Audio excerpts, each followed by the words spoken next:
The man just wanted to go on a trip, but when he arrived at the airport, he was shocked to discover that his flight number was 1015. 1015 wasn't just any number, it was his birthday. Even more bizarre, the plane's departure had been delayed to 1015. This string of coincidences made Jack feel uneasy. Still, he chose to board the plane, but as Jack sat down in his seat, he suddenly noticed an old-fashioned radio on the seat in front of him. It was broadcasting a prediction of a plane crash, specifically predicting the crash of Flight 1015, the very flight Jack was on. The voice on the radio said that after takeoff, it would begin to rain outside the window and that within an hour, the plane would completely lose contact with the ground. At first, Jack thought it was just a joke, but shortly after takeoff, it really started to rain outside. Then, the radio suddenly came back on. It told Jack the plane would soon be struck by a flock of birds. Jack began to question it. After all, they were flying thousands of meters above the ground. How could there be birds up here?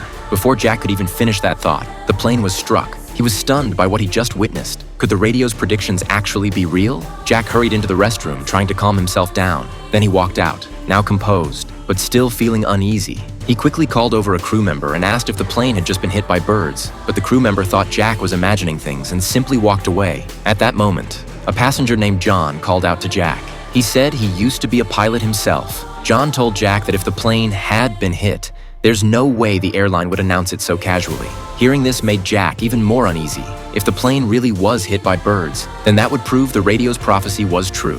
To avoid the predicted crash in an hour, Jack turned the radio on again. This time, it said the entire plane would disappear at exactly 11:15, and before that happened, the captain would say good night over the intercom. Just as Jack was trying to figure out what to do next, a message suddenly came over the speakers. The plane was about to enter a storm zone. Jack broke into a cold sweat. He realized he couldn't just sit there and do nothing anymore, so he began searching the cabin for clues, trying to find a way to stop the crash from happening.